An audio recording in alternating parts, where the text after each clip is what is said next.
Bismillah ar-Rahman ar-Rahim. This is example number 3 of journal. It is journal and of course it is ledgers. جورنالشون ساختیم لجرهشون ساختیم. حالا با استفاده از بالانس های لجرش میریم چیش میسازیم چهر بالانس میسازیم. اولین اکانت ما بانک اکانت. بالانسش در کدام سایت است؟ در طرف کردیت باید در دبیت ریکارد شود. چند است بالانسش؟ 1 لک. درست است؟ پس میریم در چهر بالانسشون. اولین اکانت ما از بانک اکانت. میگیریم بانک اکانت بالانسش چند است؟ 1 لک. درست است؟ بعد از بانک اکانت بالانس دیگه چی است؟ کش اکانت. کش اکانت ما بالانسش در طرف کردیت است باید اوجه در دبیت ریکارد شود. چند است؟ 2,4500. درست است؟ پس اکانت دوم چی رو نشته میکنیم که کش اکانت بالانسش چند است؟ 2,4500. درست است؟ بعد از این اکانت بعدی ما لندن بیلدینگ است. بالانسش در کدام سایت است؟ در طرف کردیت باید در دبیت ریکارد شود. چند است؟ 1 لک. درست است؟ این رو میگیریم لندن and building. بالانسش چند است؟ 1 لک. Account بعدی چی است؟ Capital. Balances on the debit, so we have to record on the credit side. How much? 4 lakh. Capital. Capital equal to how much? 4 lakh. Next one is, of course, purchase. Purchase balances on which side? On the credit side. So here we have to record on the debit side. Record purchase. Purchase is equal to how much? 20,000. Balance of purchase is 20,000. Go for the next balance. Balance of note payable. Do we have any balance for this one? مثل که در لیجر ما شما کار کردیم این بالانس کری داون نداره. بالانس کری داون که نداره چی میکنیم؟ صرف نظر میکنیم. میریم طرف پرچیز ریترن. پرچیز ریترن بالانس داره؟ بله.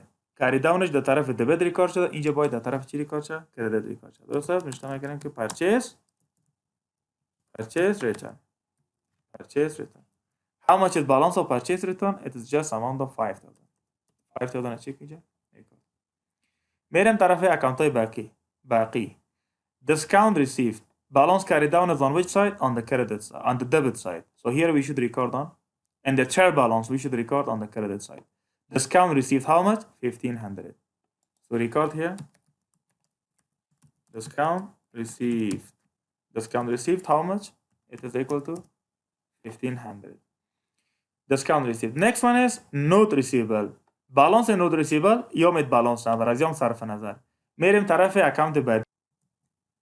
اکانت بعدی چی است؟ سلز است.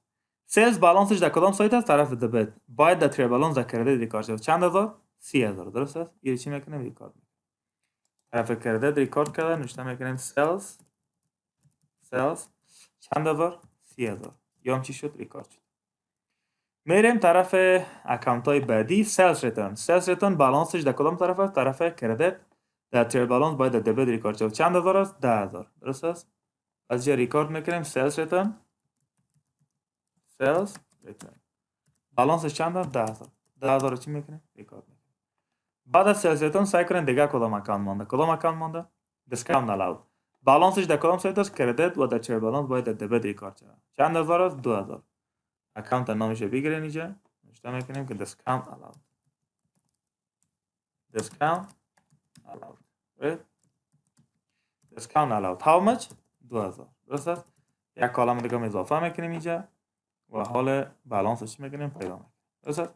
بالانس این سایده پیدا کنیم که چند میشه. توتالش اگر اشتباه نکنم در اینجا ریکارد میکنم که خوبتر پیدا شد. درست است؟ So 1 lakh plus 2 lakh 4,500 plus again 1 lakh plus 20 plus 10 30 32,000. Right?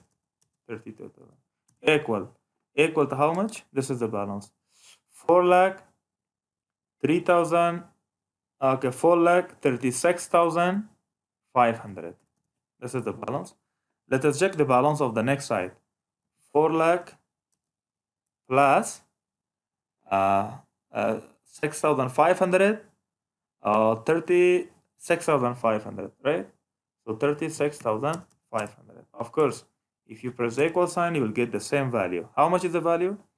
The value is 4,36,500. از به این معنی که دو سایت باز با هم چی آمد؟ مساوی آمد. که دو سایت با هم مساوی آمد به این معنی که لیجرش چی هست؟ لیجر و ژورنالش